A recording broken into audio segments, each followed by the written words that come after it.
Warahmatullahi wabarakatuh. Terima kasih buat semua Bapak Ibu dan teman-teman yang sudah menyaksikan video pertama saya, di mana saya menjelaskan mengenai apa yang sudah saya lakukan yang dianjurkan sama Pak Haji Dwi Susanto sebagai pemimpin rumah doa anak yatim. Nah, dalam video kali ini, video yang berikutnya, saya akan memberi informasi atau memberikan sharing mengenai apa sih yang terjadi ketika saya mendapatkan masalah, anugerah ya, jangan bilang masalah sih sebenarnya, mendapatkan anugerah mengenai pinjaman online dan juga kartu kredit. Dari video sebelumnya sudah dijelaskan bahwa saya pernah juga terlilit kartu kredit sebanyak 17 kartu dengan nilai 150 juta, dan apa saja yang sudah terjadi, sudah dilakukan, sudah saya jelaskan. Cuman mungkin teman-teman dan Bapak Ibu semua pada penasaran, apa sih yang terjadi ketika sudah saya lakukan ibadah, sudah saya lakukan semua apa yang sudah dianjurkan, dan apa sih yang memang Allah berikan kepada saya konkretnya gitu. Sebenarnya masing-masing dari kita itu berbeda-beda cara Allah memberikan solusi. Nah, cuman untuk meyakinkan bahwa memang betul-betul Allah itu ada, kita ini harus betul-betul memang memberikan mindset tersendiri terhadap kehidupan ini. Dimana kehidupan ini semua nggak hanya cuman diomongin aja bahwa memang Allah itu ada untuk mengatur semua kehidupan yang ada di dunia dan sampai dengan di akhirat, dan semua itu, semua skenario dan sutradaranya adalah Allah semata. Nah, saya udah pernah sampaikan untuk apa sih yang kira-kira meyakinkan saya, karena saya sebagai orang Islam, mungkin di agama lain juga kita meyakini terhadap Allah, Tuhan ya. Dan saya sebagai orang Islam merasa bahwa saya ini sudah bagaimana ya gitu, keyakinan saya itu sudah sampai di mana ya gitu. Makanya kenapa saya melis semua data-data apa saja yang sudah saya terima sepanjang 1 kali 24 jam selama 2 minggu. Dimana saya pernah jelaskan di video sebelumnya, selama 2 minggu tersebut itu banyak hal-hal yang misalnya 10 jenis kenikmatan yang diberikan sama Allah, termasuk nafas, melihat, termasuk senyum, termasuk orang tuh senang sama kita, termasuk orang juga berterima kasih sama kita, termasuk kita juga diberikan sesuatu sama seseorang, atau kita menemukan sesuatu sama sesuatu misalnya menemukan apalah, barang atau uang atau apa. Nah, itu tuh adalah kenikmatan yang diberikan. Apa sih yang contoh yang nggak nikmat? Misalnya saya kesandung, saya ketabrakan misalnya ya, amit-amit jangan sampai lah ya, atau saya kejar-kejar debt collector misalnya, itu kan nggak enak tuh. Nah, itu yang saya listnya. Dari semuanya, jenis-jenis apa yang saya dapatkan dari Allah selama saya hidup 1 kali 24 jam selama 2 minggu itu, sudah terbukti bahwa Allah itu memberikan banyak kenikmatan sebenarnya kepada kita. Tidak hanya cuman dari nafas, melihat, mendengar, dan lain-lain, itu juga banyak yang lainnya. Sehingga kita tidak pantas lah kira-kira kalau kita hanya mengeluh untuk urusan yang satu itu aja. Nah, dari urusan saya mengenai pinjol ini, saya melakukan hal-hal seperti yang saya lakukan di waktu saya menjalankan persoalan di kartu kredit. Jadi kalau yang waktu di kartu kredit, penyelesaiannya saat itu saya mendapatkan prestasi. Jadi waktu saya fokus untuk beribadah, saya mendapatkan prestasi dari Allah mengenai pekerjaan saya, di mana prestasi target saya yang ditargetkan dari kantor itu adalah 480 miliar, dan sampai saya belum 1 tahun jangka waktu yang ditentukan sama kantor itu, di bulan Oktober saya sudah achieve 1 triliun sampai dengan Maret 2000 waktu itu 2012 ya. Ya pokoknya sampai di bulan Maret di tahun berikutnya. Artinya prestasi itu luar biasa karena sampai dengan triwulan 1 di tahun berikutnya saya sudah tertutupi target-target saya. Nah, maka dari itu ada hal yang memang reward yang memang diberikan dari kantor saya untuk saya. Tapi saya menegosiasi untuk bagaimana kiranya saya diberikan keringanan untuk menutupi semua kartu kredit saya sejumlah 150 juta itu dengan pinjaman dari kantor dipotong gaji.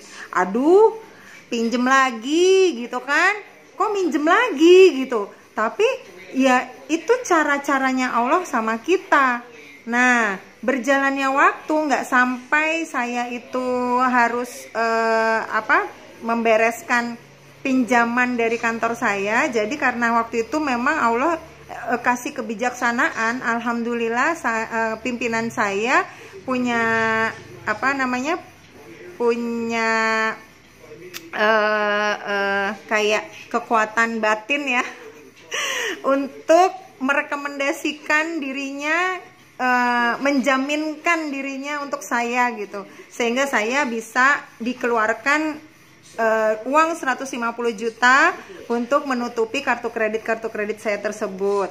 Nah, dari uang yang tadi dikeluarkan sama kantor dimasukkan sama teman-teman saya, kebetulan teman-teman saya ikut bantuin nih untuk negosiasi sampai akhirnya ada sisanya, ada lebihnya. Nah, lebihnya itu saya bawa ke kandang mbek karena karomah saya di sana, jadi saya bawa ke kandang mbek disedekahkan apa yang anak-anak mau. Saat itu belum sebanyak ini ya, jadi waktu itu kurang lebih sekitar 7 jutaan lah gitu lebihnya gitu. Nah, berjalannya waktu saya naik gaji karena saya punya prestasi, jadi seolah-olah saya tidak membayar angsuran karena gaji saya kan naiknya 2 kali lipat, sehingga saya pun masih ada spare uang untuk kehidupan sehari-hari. Nah, itu permasalahan anugerah ya, anugerah di kartu kredit yang pertama. Kalau yang di pinjaman online, kenapa sih kok tiba-tiba ada lagi? Mbak Nat kok bisa gitu kan? Padahal dulu kan udah kayak gitu. Itu dia, saya menghimbau buat Bapak, Ibu, dan teman-teman semua untuk selalu istiqomah akan yang dihadapi ini. Apabila sudah selesai, jangan berhenti gitu. Berhenti ibadah itu jangan berhenti sedekah, jangan berhenti udah enak ya udah gitu, jangan sampai berhenti pamali gitu istilahnya orang Sunda ya, atau nggak ilok gitu, jangan sampai gitu pokoknya. Nah, karena saya mendapati hal yang kedua di tahun 2019, saya mendapati kelilit hutang sebanyak 40 aplikasi sejumlah 100 juta. Karena kemarin itu memang peruntukannya kalau untuk yang pinjol ini memang untuk operasional dari ibu saya almarhum dan kakak saya almarhum pergi ke rumah sakit, sehingga di rumah sakit itu butuh satu orang itu harus seminggunya 1 juta. Jadi kalau 2 orang 2 juta. Jadi kalau 1 bulan adalah paling tidak saya harus mengeluarkan 6 juta ya kurang lebih gitu ya. Berapa ya? Pokoknya banyak gitu.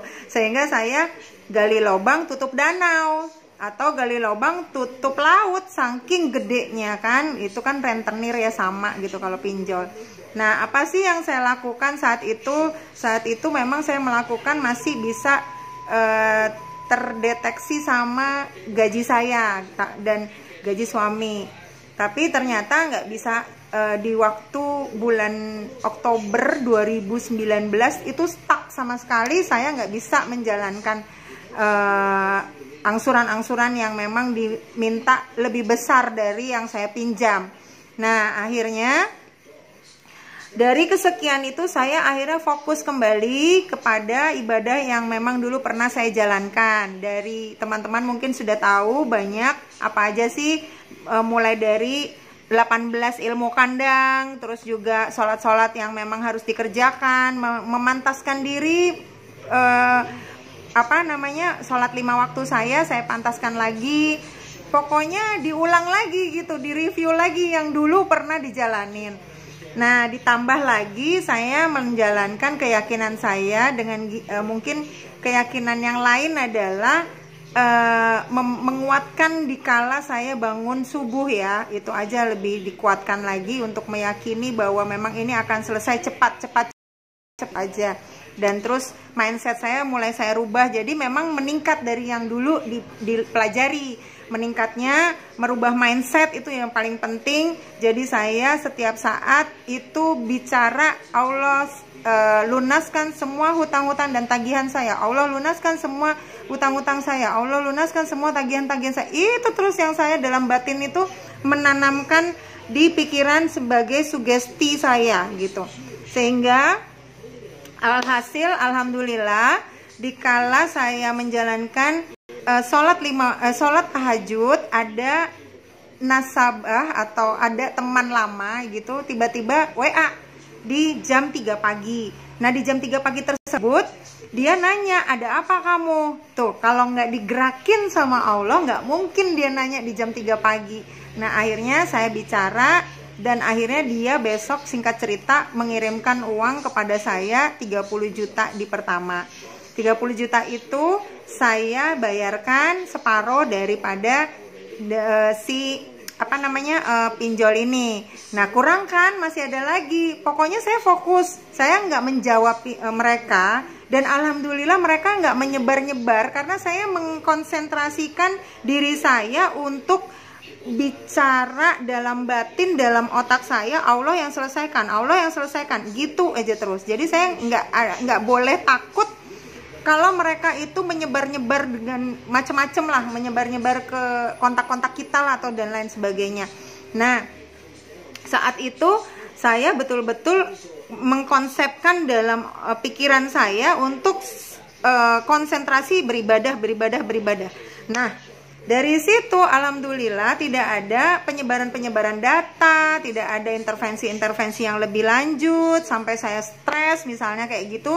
Mereka ya sekali dua kali menanyakan udah gitu, nggak sampai mengancam-ancam, nggak sampai alhamdulillah, nggak sampai pergi ke teman-teman karena kita fokus gitu, kita fokus sama ibadah kita gitu. Jadi kita fokus minta untuk mereka tidak digerakkan, yang menggerakkan kan memang Allah kan. Jadi ya kita minta untuk Allah tidak menggerakkan mereka dan minta ampun, minta tobat dan lain sebagainya. Nah, dari situ sudah dilakukan dari pinjol ini 30 juta tadi sudah tertutup ya. Terus ada sisanya kan semua 100 juta. Ada sisanya 70 juta lagi.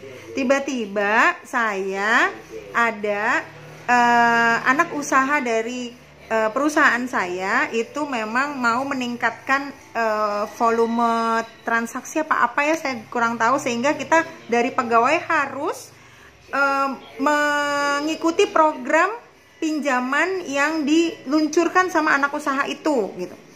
Ini kan berarti kans ya, tapi kok minjem lagi ya Mbak, digituin kan. Ya udah, pokoknya mungkin ini di depan mata yang wajib harus dijalanin bagi pegawai. Nah, sekarang ya minjem disuruh wajib kan, kita kan juga jadi yang gitu kan. Nah, akhirnya udah nggak usah dipikirin, nggak usah dikepoin, pokoknya jalanin aja. Akhirnya saya pinjamlah 50 juta dengan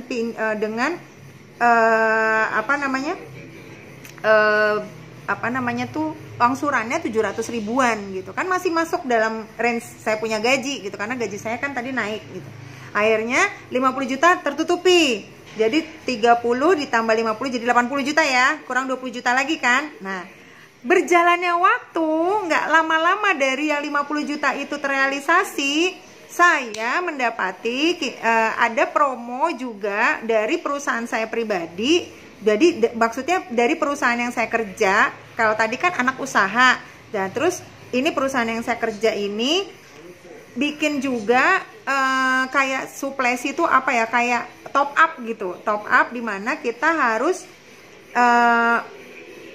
program itu kita harus dapetin kita harus ini ngambil pinjaman itu untuk menutupi, yang tujuannya untuk menutupin semua yang kita punya. Misalnya kalau ada pinjaman di kantor kan suka ada tuh ya, koperasi apa-apa. Nah, itu tuh meringankan itu. Jadi perusahaan saya itu punya program minjem dengan bunga ringan untuk nutup-nutupin yang kecil-kecil ini gitu. Nah, ini kan jadi ini lagi gitu. Akhirnya ditutupin lah itu dari yang dulu pernah saya pinjam, yang 17 kartu kredit itu kan juga udah lama kan, tapi kan itu bergulir terus jalan juga. Akhirnya udah ditutup, ada lagi yang koperasi tutup, udah tutup, ada kembaliannya 30 juta, padahal saya butuhnya 20 ya, karena sudah sudah nutup 80 juta kan. Akhirnya ditutup karena gaji saya naik, sehingga plafon saya naik, sehingga bisa untuk menutupi yang ini. Jadi 20 juta untuk nutupin itu, yang pinjol itu, sisa ada kelebihan 10 juta. Alhamdulillah. Nah, singkat cerita, ini udah berjalan dengan gaji yang sudah disperkan, yang sudah diatur-atur gitu, dan saya juga nggak masuk akal, saya cuma jalanin aja, saya nggak mau kepo-kepo, saya nggak mau hitung-hitung, karena ini adalah rahmat dari Allah. Ketika saya menyelesaikan sesuatu, caranya Allah seperti ini, tapi bukan berarti caranya Bapak Ibu sama dengan saya, kan tergantung kebijaksanaan yang Allah berikan. Makanya kita harus fokus sama doa kita, fokus sama ibadah kita, fokus sama keinginan kita dan keyakinan kita untuk Allah semata. Nah, dari semua itu sudah tertutupi, kan tadi ada yang 30 juta lagi ya yang saya harus bayar, karena kan saya dipinjamkan sama perorangan. Akhirnya saya bayar separohnya, kurang kira-kira ada 8 juta lagi. Nah, pas lagi 8 juta lagi saya mau bayar, ini kan masuk pandemi tuh kemarin tuh, kan 2019 kan saya pinjolnya. Jadi udah mau masuk pandemi gitu. Terus saya bilang, Pak, saya kurang 8 juta lagi. Bismillah, saya segera akan membayarkan 8 juta yang saya sisa yang kewajiban saya gitu. Belum tutup telepon, ini liur juga belum kering, dia langsung telepon lagi. Nah, dia nggak apa-apa deh, yang 8 juta itu buat kamu aja untuk urus ibu kamu dan kakak kamu. Coba. Itu juga akhirnya meringankan saya, untuk saya nggak mikir lagi yang 8 juta kan. Akhirnya alhamdulillah semua bisa tertangani dengan baik, semua bisa terrealisasi dengan baik, tanpa kita cari tahu apa sih yang Allah mau kasih ke kita. Kita nggak usah kepo, biarin aja, yang penting tugas kita jalanin, mensyukuri, ya itu aja gitu, dijalanin. Memang ada hal-hal yang nggak bisa kita terima kadang-kadang. Nah, itu harus dilatih, untuk kita harus menerima. Nah, sampai di situ alhamdulillah semua sudah terlaksana dengan baik, sudah bisa diatur lagi kehidupan saya, dan saya dengan peristiwa anugerah 2 kali ini, saya tetap istiqomah untuk menjalankan apa yang Allah suka, termasuk karomah saya yang ada di RDAY. Karena saya maksudnya saya itu mendapatkan karomah dari RDAY, jadi saya selalu mengikuti recharge iman saya ke RDAY gitu. Jadi semangat Bapak Ibu semua, tanpa harus ada kegundahan lagi. 18 ilmu kandang juga dipelajari lagi, di list lagi. Kalau memang perlu ditulis, kalau perlu di checklist. Jangan ada rasa putus atau patah semangat gitu, karena semua ini Allah yang atur, jadi kita kembali ke Dia. Wassalamualaikum warahmatullahi wabarakatuh.